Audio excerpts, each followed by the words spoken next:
Wild Swans. A translation of Hans Christian Andersen's De Wilde Zwaner by Jean Hersholt. Info and links. Far, far away where the swallows fly when we have winter, there lived a king who had 11 sons and 1 daughter, Elisa. The 11 brothers, princes all, each went to school with a star at his breast and a sword at his side. They wrote with pencils of diamond upon golden slates, and could say their lesson by heart just as easily as they could read it from the book. You could tell at a glance how princely they were. Their sister, Elisa, sat on a little footstool of flawless glass. She had a picture book that had cost half a kingdom. Oh, the children had a very fine time, but it did not last forever. Their father, who was king over the whole country, married a wicked queen, who did not treat his poor children at all well. They found that out the very first day. There was feasting throughout the palace, and the children played at entertaining guests. But instead of letting them have all the cakes and baked apples that they used to get, their new stepmother gave them only some sand in a teacup and told them to make believe that it was a special treat. The following week the queen sent little Elisa to live in the country with some peasants. And before long she had made the king believe so many falsehoods about the poor princes that he took no further interest in them. Fly out into the world and make your own living, the wicked queen told them. Fly away like big birds without a voice. But she did not harm the princes as much as she meant to, for they turned into 11 magnificent white swans. With a weird cry, they flew out of the palace window, across the park into the woods. It was so early in the morning that their sister, Elisa, was still asleep when they flew over the peasant hut where she was staying. They hovered over the roofs, craning and twisting their long necks and flapping their wings, but nobody saw them or heard them. They were forced to fly on, high up near the clouds and far away into the wide world. They came down in a vast, dark forest that stretched down to the shores of the sea. Poor little Elisa stayed in the peasant hut and played B00 with a green leaf, for she had no other toy. She made a little hole in the leaf and looked through it at the sun. Through it she seemed to see her brother's bright eyes, and whenever the warm sunlight touched her cheek it reminded her of all their kisses. One day passed like all the others. When the wind stirred the hedge roses outside the hut, it whispered to them, "Could be prettier than you?" But the roses shook their heads and answered, "Elisa." And on Sunday, when the old woman sat in the doorway reading the Psalms, the wind fluttered through the pages and said to the book, "Who could be more saintly than you?" "Elisa," the book testified. What it and the roses said was perfectly true. Elisa was to go back home when she became 15, but as soon as the queen saw what a beautiful princess she was, the queen felt spiteful and full of hatred toward her. She would not have hesitated to turn her into a wild swan, like her brothers, but she did not dare to do it just yet, because the king wanted to see his daughter.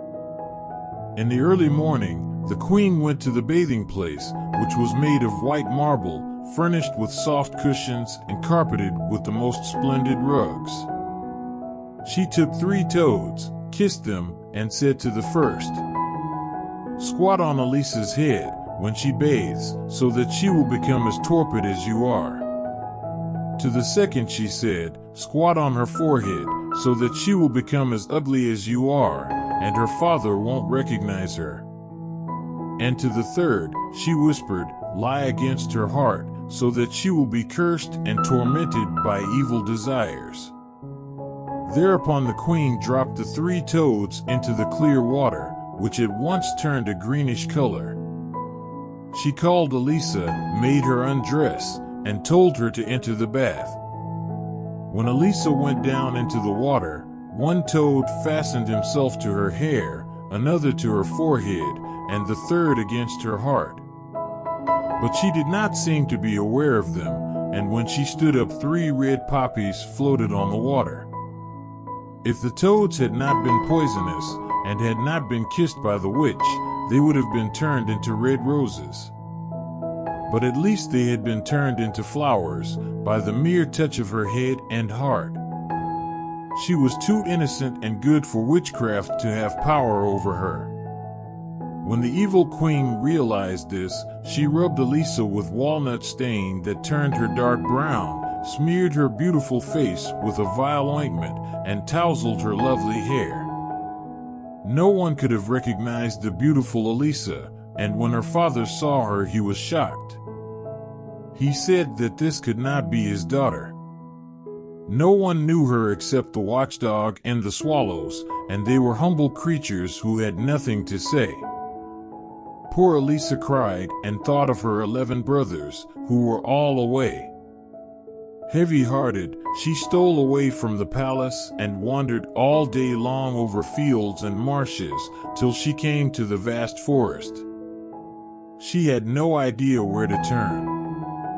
All she felt was her sorrow and her longing to be with her brothers. Like her Sif, they must have been driven out into the world, and she set her heart upon finding them. She had been in the forest only a little while when night came on, and as she had strayed from any sign of a path, she said her prayers and lay down on the soft moss, with her head pillowed against a stump. All was quiet, the air was so mild, and hundreds of fireflies glittered like a green fire in the grass and moss. When she lightly brushed against a single branch, the shining insects showered about her like falling stars. She dreamed of her brothers all night long. They were children again, playing together, writing with their diamond pencils on their golden slates, and looking at her wonderful picture book that had cost half a kingdom. But they no longer scribbled sums and exercises as they used to do. No, they set down their bold deeds and all that they had seen or heard. Everything in the picture book came alive. The birds sang, and the people strolled out of the book to talk with Elisa and her brothers, but whenever she turned a page, they immediately jumped back into place to keep the pictures in order. When she awoke, the sun was already high. She could not see it plainly, for the tall trees spread their tangled branches above her, but the rays played above like a shimmering golden gauze. There was a delightful fragrance of green foliage, and the birds came near enough to have perched on her shoulder. She heard the water splashing from many large springs, which all flowed into a pool with the most beautiful sandy bottom. Although it was hemmed in by a wall of thick bushes, there was one place where the deer had made a path wide enough for Elisa to reach the water. The pool was so clear that, if the wind had not stirred the limbs and bushes, she might have supposed they were painted on the bottom of the pool. For each leaf was clearly reflected, whether the sun shone upon it or whether it grew in the shade. When Elisa saw her own face, she was horrified to find it so brown and ugly. But as soon as she wet her slender hand and rubbed her brow and her eyes, her fair skin showed again. Then she laid aside her clothes and plunged into the fresh water. In all the world there was no king's daughter as lovely as Elisa. When she had dressed herself and plaited her long hair, she went to the sparkling spring and drank from the hollow of her hand. She wandered deeper into the woods without knowing whither she went. She thought of her brothers, and she thought of the good Lord, who she knew would not forsake her.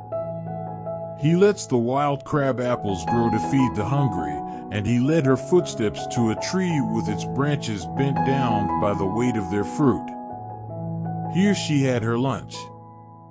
After she put props under the heavy limbs, she went on into the depths of the forest. It was so quiet that she heard her own footsteps and every dry leaf that rustled underfoot.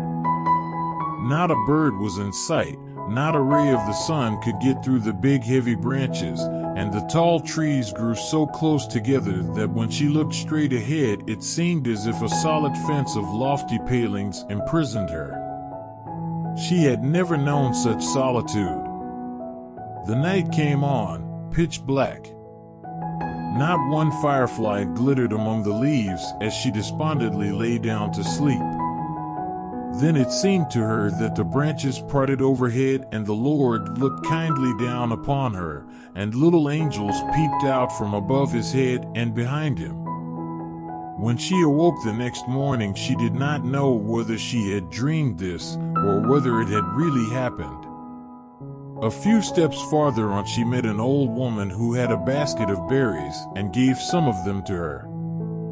Elisa asked if she had seen 11 princes riding through the forest. No, the old woman said. But yesterday I saw 11 swans who wore golden crowns. They were swimming in the river not far from here. She led Elisa a little way to the top of a hill which sloped down to a winding river.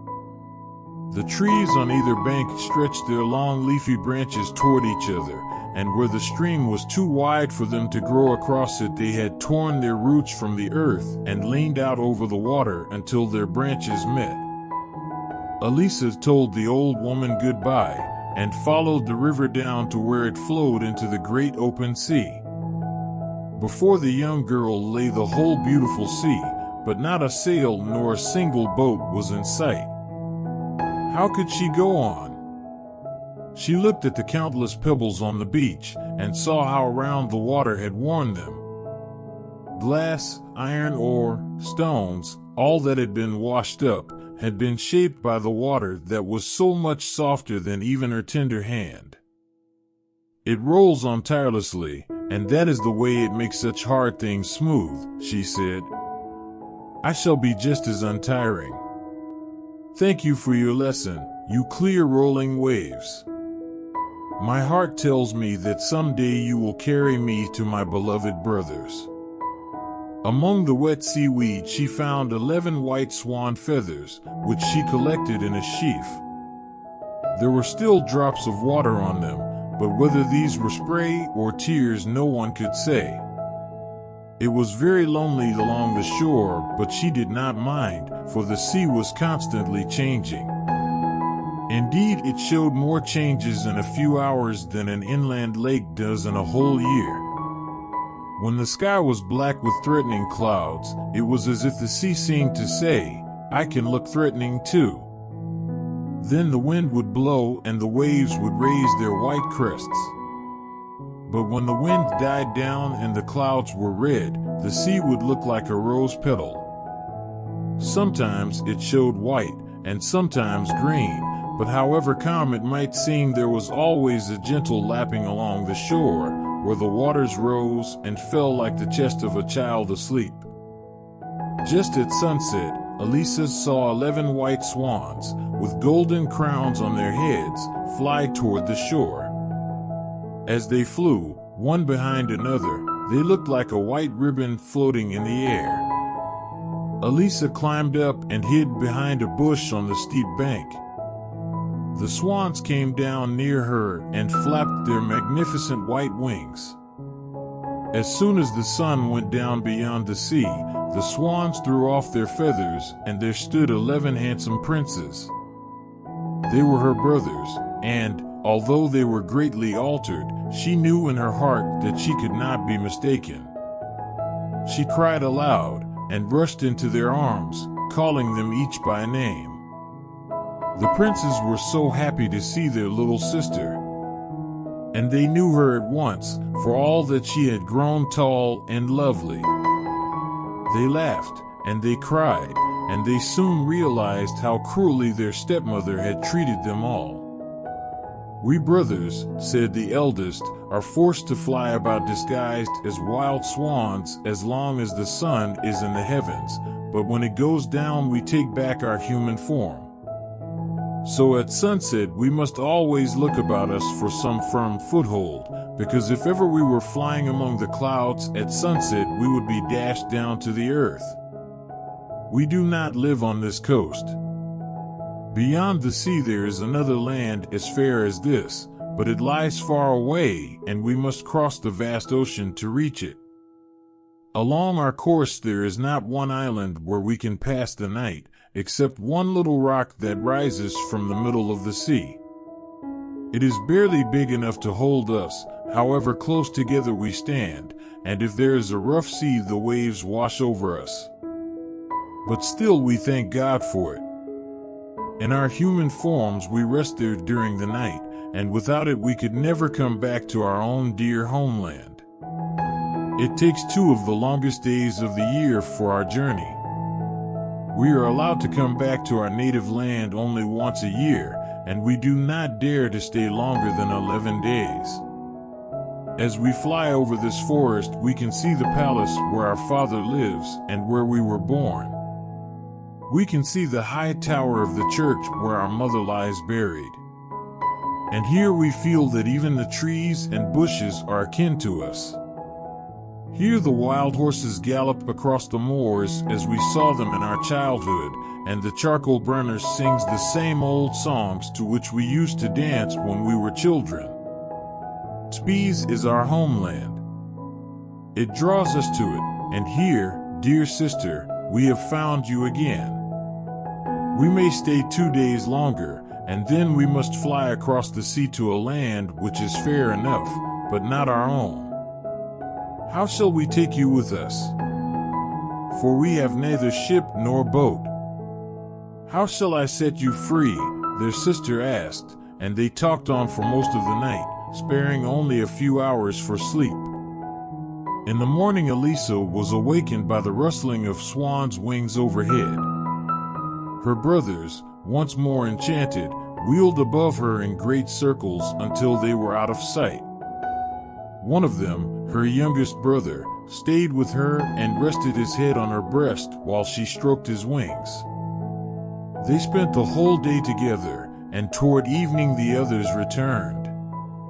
As soon as the sun went down they resumed their own shape. "Tomorrow," said one of her brothers, "we must fly away, and we dare not return until a whole year has passed. But we cannot leave you like this. Have you courage enough to come with us?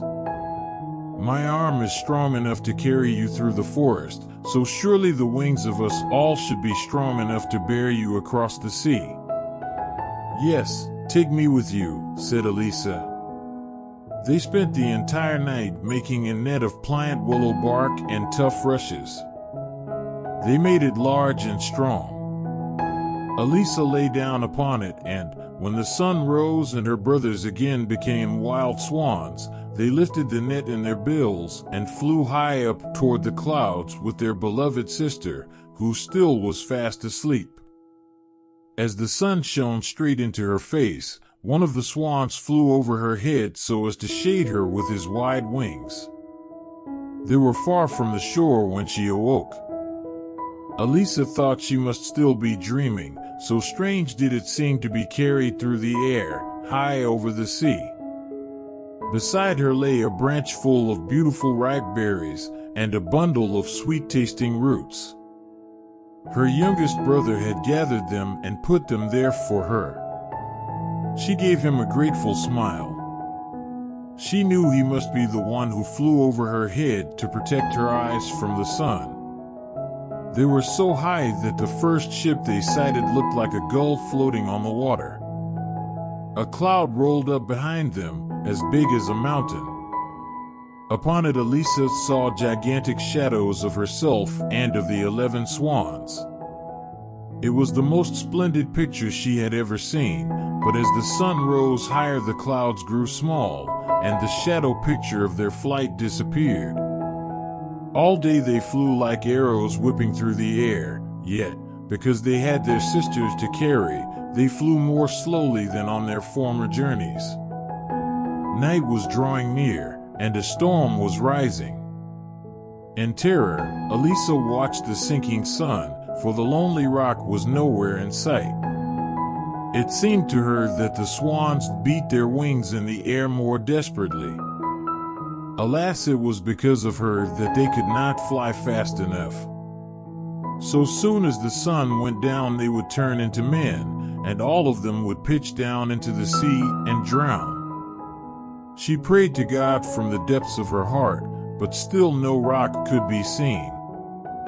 Black clouds gathered and great gusts told of the storm to come.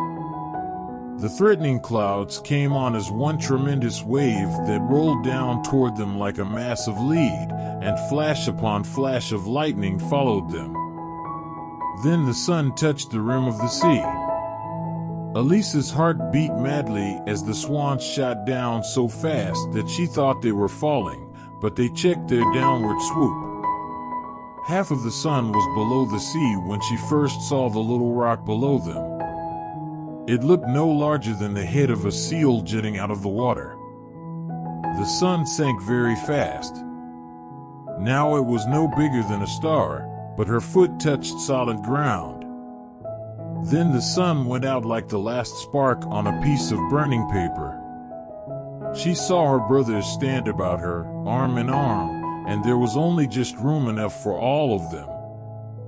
The waves beat upon the rock and washed over them in a shower of spray.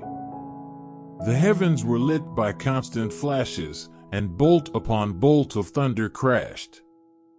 But the sister and brothers clasped each other's hands and sang a psalm, which comforted them and gave them courage. At dawn the air was clear and still. As soon as the sun came up, the swans flew off with Elisa, and they left the rock behind. The waves still tossed, and from the height where they soared it looked as if the white flecks of foam against the dark green waves were millions of white swans swimming upon the waters.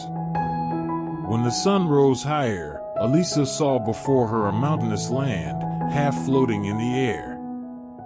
Its peaks were capped with sparkling ice, and in the middle rose a castle that was a mile long, with one bold colonnade perched upon another. Down below, palm trees swayed and brilliant flowers bloomed as big as mill wheels.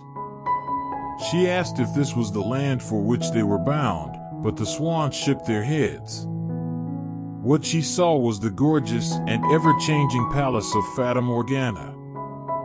No mortal being could venture to enter it. As Elisa stared at it, before her eyes the mountains, palms, and palace faded away, and in their place rose 20 splendid churches, all alike, with lofty towers and pointed windows. She thought she heard the organ peal, but it was the roll of the ocean she heard. When she came close to the churches, they turned into a fleet of ships sailing beneath her, but when she looked down it was only a sea mist drifting over the water. Scene after scene shifted before her eyes until she saw at last the real country whither they went. Mountains rose before her beautifully blue, wooded with cedars, and studded with cities and palaces.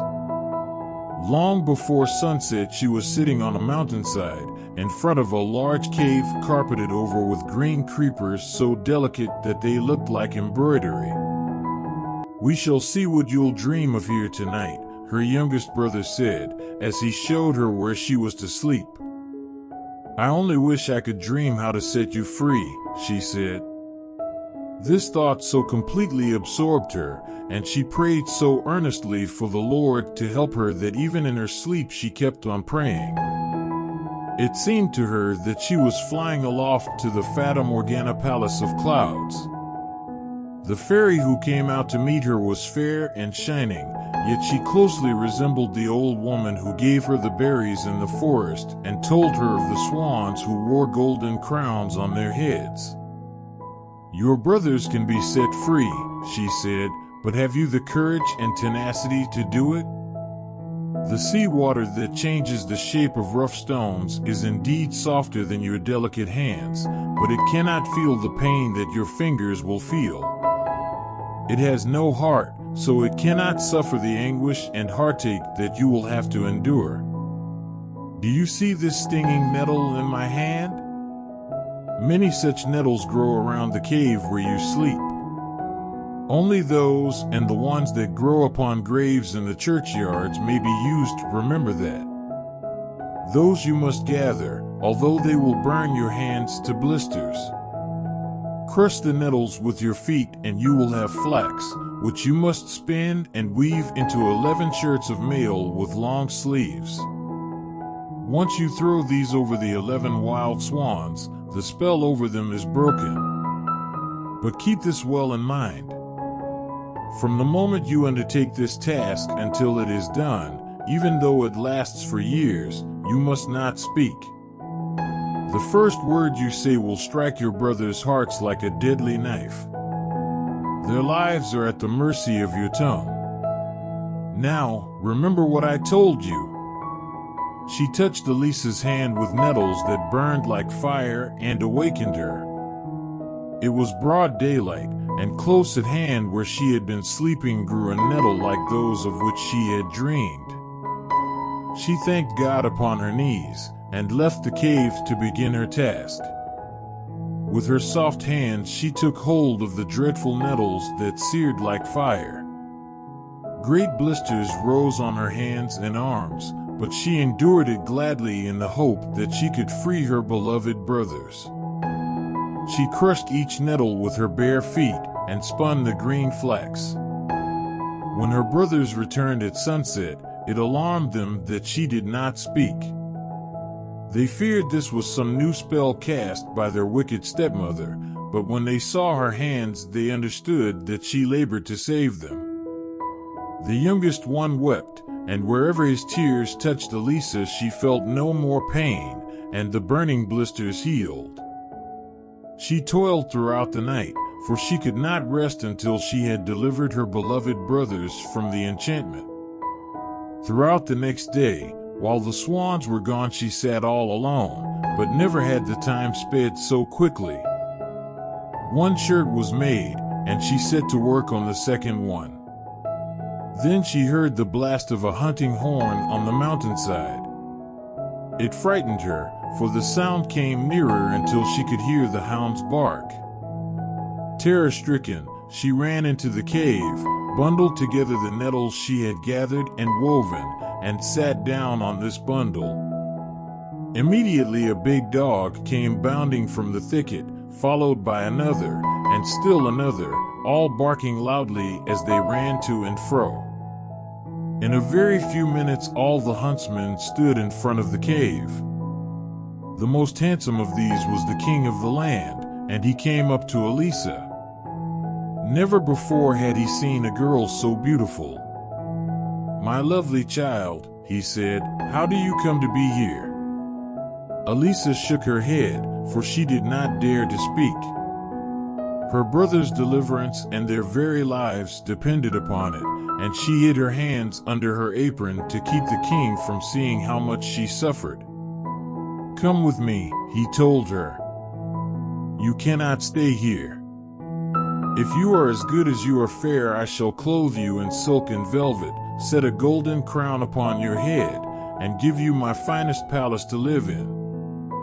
Then he lifted her up on his horse. When she wept and wrung her hands, the king told her, "My only wish is to make you happy.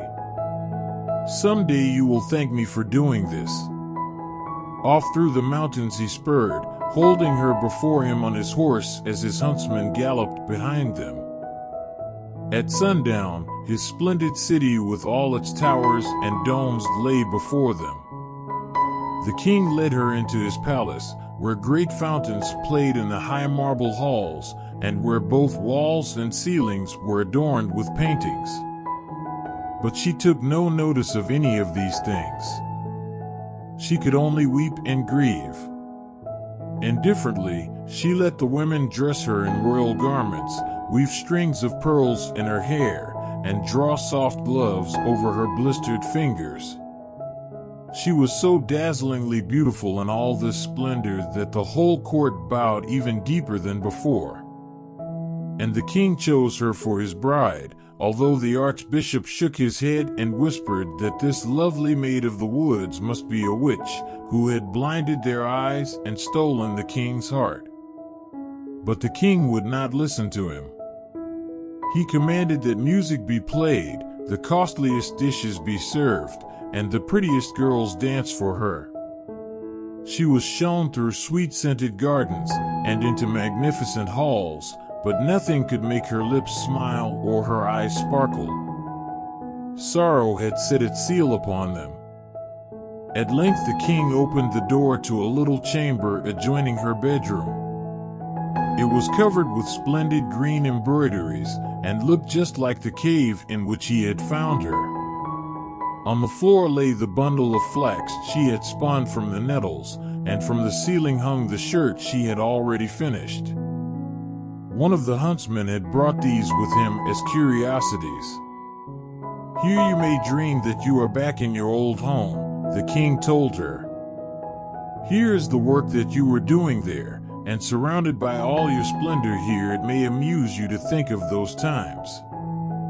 When Elisa saw these things that were so precious to her, a smile trembled on her lips, and the blood rushed back to her cheeks. The hope that she could free her brothers returned to her, and she kissed the king's hand. He pressed her to his heart and commanded that all the church bells peal to announce their wedding. The beautiful mute girl from the forest was to be the country's queen. The archbishop whispered evil words in the king's ear, but they did not reach his heart. The wedding was to take place. The archbishop himself had to place the crown on her head. Out of spite, he forced the tight circlet so low on her forehead that it hurt her. But a heavier band encircled her heart, and the sorrow she felt for her brothers kept her from feeling any hurt of the flesh. Her lips were mute, for one single word would mean death to her brothers, but her eyes shone with love for the kind and handsome king who did his best to please her. Every day she grew fonder and fonder of him in her heart. Oh, if only she could confide in him and tell him what grieved her. But mute she must remain and finish her task in silence. So at night she would steal away from his side into her little chamber, which resembled the cave, and there she wove one shirt after another, but when she set to work on the seventh there was not enough flax left to finish it. She knew that the nettles she must use grew in the churchyard, but she had to gather them herself. How could she go there? "Oh, what is the pain in my fingers compared with the anguish I feel in my heart?" she thought. "I must take the risk, and the good Lord will not desert me." As terrified as if she were doing some evil thing, she tiptoed down into the moonlit garden, through the long alleys and down the deserted streets to the churchyard. There she saw a group of vampires sitting in a circle on one of the large gravestones. These hideous ghouls took off their ragged clothes as they were about to bathe. With skinny fingers they clawed open the new graves. Greedily they snatched out the bodies and ate the flesh from them. Elisa had to pass close to them, and they fixed their vile eyes upon her, but she said a prayer, picked the stinging nettles, and carried them back to the palace. Only one man saw her, the archbishop. He was awake while others slept. Now he had proof of what he had suspected. There was something wrong with the queen. She was a witch, and that was how she had duped the king and all his people. In the confessional, he told the king what he had seen and what he feared. As the bitter words spewed from his mouth, the images of the saints shook their heads, as much as to say, "He lies. Elisa is innocent." The archbishop, however, had a different explanation for this. He said they were testifying against her and shaking their heads at her wickedness. Two big tears rolled down the king's cheeks as he went home with suspicion in his heart. That night he pretended to be asleep, but no restful sleep touched his eyes. He watched Elisa get out of bed. Every night he watched her get up, and each time he followed her quietly and saw her disappear into her private little room. Day after day his frown deepened. Elisa saw it and could not understand why this should be, but it made her anxious and added to the grief her heart already felt for her brothers. Her hot tears fell down upon her queenly robes of purple velvet. There they flashed like diamonds, and all who saw this splendor wished that they were queen. Meanwhile, she had almost completed her task. Only one shirt was lacking, but again she ran out of flax. Not a single nettle was left. Once more, for the last time, she must go to the churchyard and pluck a few more handfuls. She thought with fear of the lonely walk and the ghastly vampires, but her will was as strong as her faith in God. She went upon her mission, but the king and his archbishop followed her. They saw her disappear through the iron gates of the churchyard, and when they came in after her they saw vampires sitting on a gravestone, just as Elisa had seen them. The king turned away, for he thought Elisa was among them, Elisa whose head had rested against his heart that very evening. "Let the people judge her," he said. And the people did judge her. They condemned her to die by fire.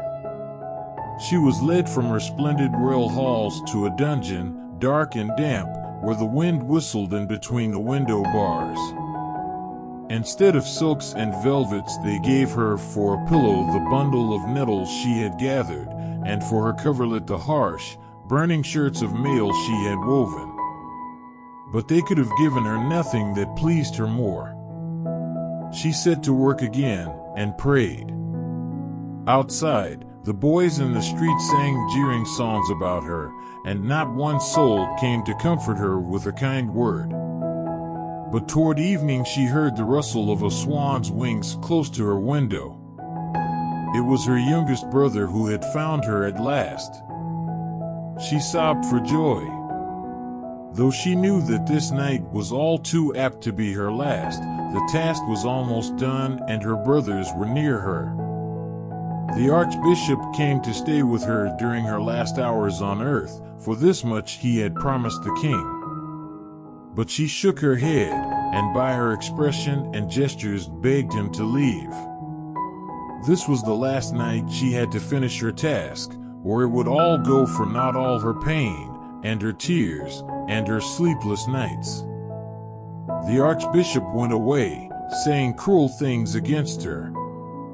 But poor Elisa knew her own innocence, and she kept on with her task.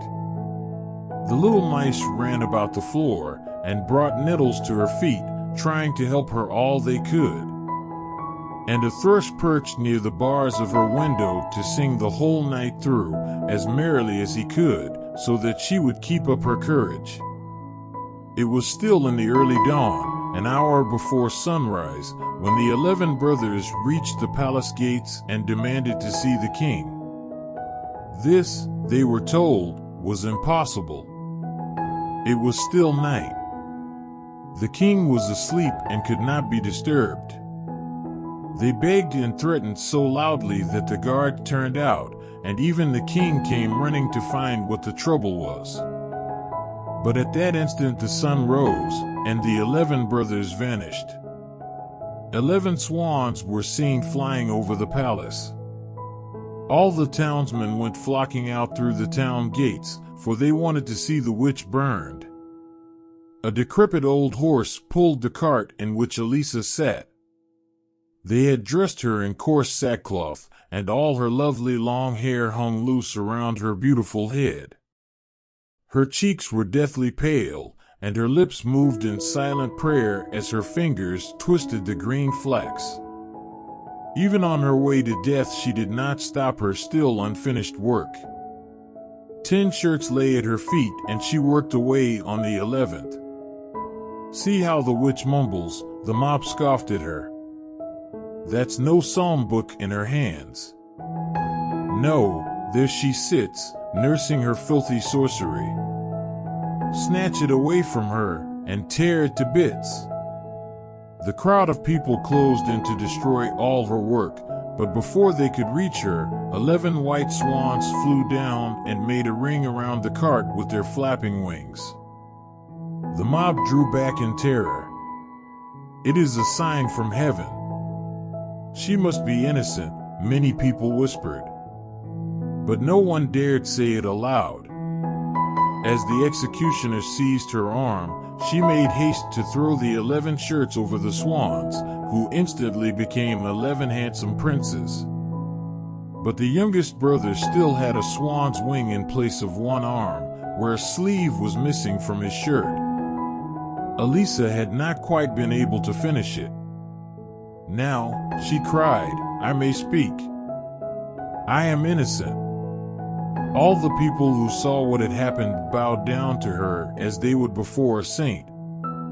But the strain, the anguish, and the suffering had been too much for her to bear, and she fell into her brother's arms as if all life had gone out of her. "She is innocent indeed," said her eldest brother, and he told them all that had happened.